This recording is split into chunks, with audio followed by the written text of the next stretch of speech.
Oniche orodana la renouveau télé sugantili la folini wale nyumandon obebla ratadi renouveau télé la jabara kilingilina bela jilima malikono ani maliko ka mauma soroleno auna nisanga konnala ambafoko bela jilinka ibisimla renouveau soromada kuna foni ni kena sigilenye kena mimana sigi oro kuna foni au kumfolobe di auma mibato oro kuna siri obebampeo.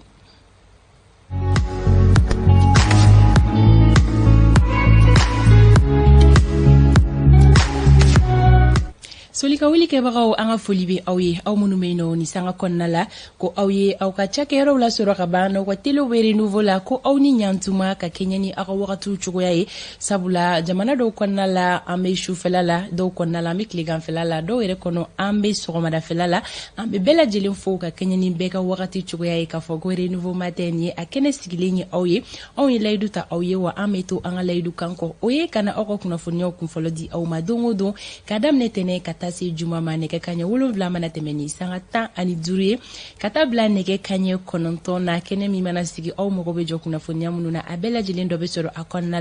la me baga jamakulu anga folibe awye ko kanumbaga bela jilinka ibisimla bi alamsa utukalo kle muka ani woro renouveau matin alekene kan so komadaina awni amma flam na nyogola soro isa kabasidibe ka fada nere kan fem koni onga honorable Amadou El Kunare anya soro ayela parobla leno aka kola amasika kuma sola soro so komadaina kasiwa yake gele amanga nuni ameduwa oke alaka bela jile no ya fem koni akokuna foni obena lasi awma onga bakuruba olu fleni fem metalike Mali premier ministre koro Sumeilu Bube Maiga ale ma kono neno bi so komadaina kiritigi la mo nyekoro ola kuna foni mume ambulo koro ni koinkan isa kabasidibe ale bena temeni oye décryptage ale kenekan ofene ko fe amena puma ko so be fem metalike école di munumbe kalanso tan flana nani obe bagi kofo o kimelu damnena kabiri kuna shini o ka kenyani nyogonda nununye fembe talike abe fo mima ko sujet kunun koni anya ka fo gele abadu na baro konna la kasibo yake ko sujet koni futike ola amena puma o kan ko sobe awni ma folo mena nyogonla suru ka seko kuna funya la si awma oye Maliki Konate ale kuna fundile ka bo Horon TV konnala kuna funi mume ale bolo koroni ko inka bena olasi awma ofene ko fe awni Ousmane Almoudou bena nyogola soro ka bo synergie konnala ni obetalike egol karamo ka la fasaton fem koni ni kulunye ugayeta emunye bagi nyogonda kan obena kana syndicat ka aklinan di ama okoka femie sori Ibrahim Diallo ale be sera benje ola deja abe jatemne na soni ana bena nyogola soro abena tanga sigi kuna nyoka oludi ama hawa danyugo alesera kenya tigila mogodo maso komadina docteur bina puma anyi konoboli ale konte fenyumai docteur ale bina okuna fonia bela jelinka odi ama ko walia jumene kera onga ba maliba konnala ni Alexima son oma soni puma be di Alexima isa kabasidibe anabe nyogola soro donki baru kene kan katasi ukuna fondi gafe olu nyefura foloma yana ngadu baro konnala shisan ko bela jilinka ibisimla ko kura ametemeni wakati boloda chugo yeni o imetewe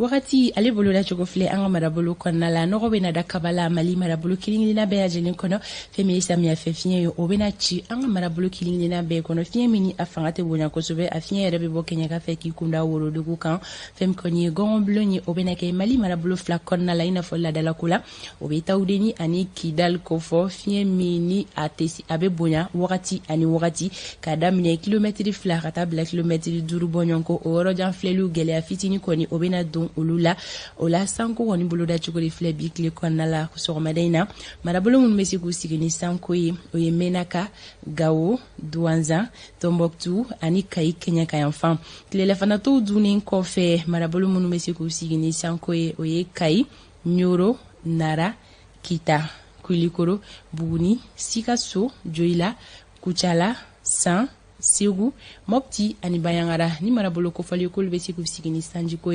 bik le la fana to dunen ko fe katabla shukonnala ola fem metalike klega ina fintenu boloda chogola beta koni jiginu no doni kateme kunun takan ola fem ye kai kauye oluka finteni hakea obeke digere bisaba ani fly Kulikoro olu ta bi jɔ digiri 30 la Sikasokaw fɛ yen nɔ tilegan in na olu ka funteni hakɛya bi jɔ digiri 28 na Segu olu ta bɛ kɛ 31 ye fɛn min ye Moptikaw ye olu ta bɛ kɛ 32 ye Tombouctou ani Gao tilegan in na olu ka funteni hakɛya bɛ kɛ digiri 37 ye fɛn min ye Kidalikaw ye olu ta bi jɔ digiri 38 na Menaka tilegan in na olu ka funteni hakɛya o bɛ kɛ digiri 36 ye Tawdini olu ta bi jɔ 42 la fɛn min ye Bugunikaw ye olu ta bɛ kɛ 27 ye Kucalakaw olu ta bɛ kɛ 28 ye Kitakaw fɛ yen nɔ tilegan in na olu ka funteni hakɛya o bi jɔ digiri 29 na fɛn min ye Ɲoro ani Nara olu ta bɛ kɛ 34 ye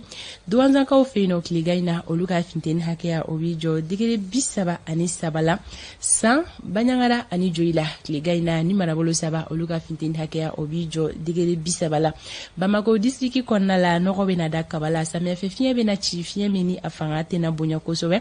fɛn min kɔni ye gɛlɛya ye gɔngɔbologo na sira fɛ gɛlɛya fosi kɔni tɛna na don yeli la fɛn min ye sanji musumusuni o bolodalen no Bamako district kɔnɔna la bi sɔgɔmada in na nka tilelanfanatɔw dunnen kɔfɛ ka taa bila su kɔnɔna la ko bɛɛ lajɛlen bɛ se k'i sigi ni sanji ani sanfiɲɛ ye ko bɛɛ k'i janto i yɛrɛ la tilegan in n'a funteni hakɛya o bɛ kɛ digiri 30 ye Bamako n'a lamini sɔgɔmada in na kɛnɛ cira nɛgɛ kaɲɛ 6 o tɛmɛlen ni sanga 22 ye tile bɛ na bin Bamako n'a lamini na nɛgɛ kaɲɛ 18 o mana tɛmɛ ni sanga 45 ye ni ye wagati boloda cogo ye ka di aw ma a kun ye aw kelen-kelenna ka se k'aw ta n'aw bila dɔn aw mana kɛ Mali marabolo kelen-kelenna fɛn o fɛn na an bɛ dugawu kɛ ko Ala ka bi alamisa tile hɛrɛ di an kelen-kelenna bɛɛ lajɛlen ma ni sanga kɔnɔna la anw ka don baara ɲɔgɔn welele an bɛna o bisimila an y'a ye k'a fɔ kunu fɛn bɛ tali kɛ baki ɲɔgɔndanw na kɛrɛnkɛrɛnnenya la a bɛ fɔ fɛn min ma ko sujet kalandenw bɛ ɲɔgɔndan kɛ babu minnu kan a yirala k'a fɔ ko gɛlɛyaba donna baaraw tagabolo la kunun ka sababuya kɛ fuite des sujets ye o bɛ fɔ cogo di fɔ cogoya wɛrɛ la ekɔlidenw kan ka taa ɲɔgɔndan kɛ babu min kan babu yera fan dɔw fɛ ka sɔrɔ la ɲɔgɔndanw yɛrɛ olu ma daminɛ fɔlɔ o la Maliki Konate bɛ mun de dɔn nin ko in kan Amadu Jara anw baara ɲɔgɔn don a ye wele bila Maliki ma an ka jɛ k'u ka baro lamɛn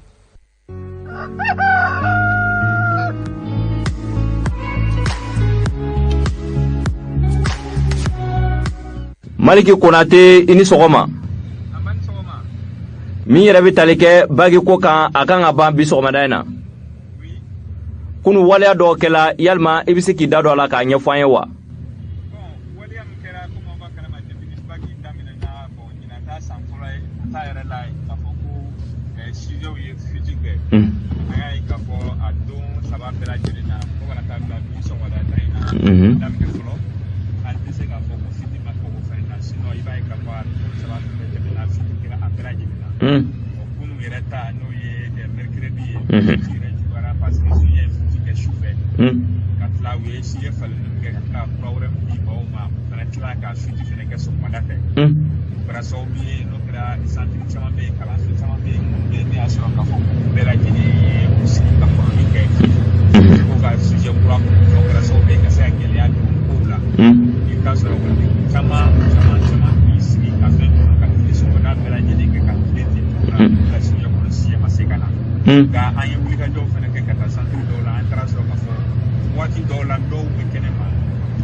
yalima Bamako dɔrɔn don wa ou bien a bi yɔrɔ tɔw la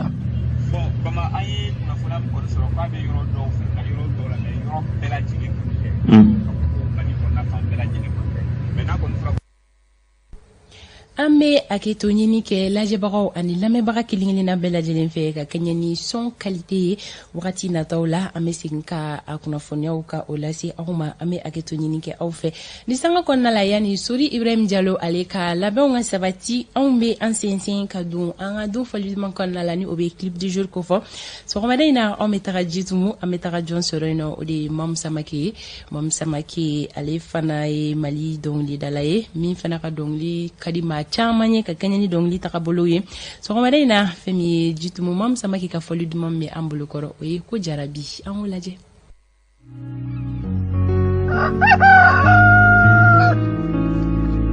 nɛgɛ kaɲɛ 7 mana tɛmɛ ni sanga 15 bɔɲɔgɔnw ye dugu kunkanko nɛgɛ kaɲɛ 9 gafe nɛgɛ kaɲɛ 10 mana tɛmɛ ni sanga 20 bɔɲɔgɔnw ye tile kunnafoni kunfɔlɔw nɛgɛ kaɲɛ 12 bon appétit nɛgɛ kaɲɛ 12 mana tɛmɛ ni sanga 30 ye le grand soir nɛgɛ kaɲɛ 19 kunnafoni lakika nɛgɛ kaɲɛ 20 grand jury nɛgɛ kaɲɛ 21 le grand dialogue nɛgɛ kaɲɛ 23 a y'aw sɔgɔlen to Renouveau Télé la aw bɛɛ lajɛlen ka wasa sɔrɔ yɔrɔ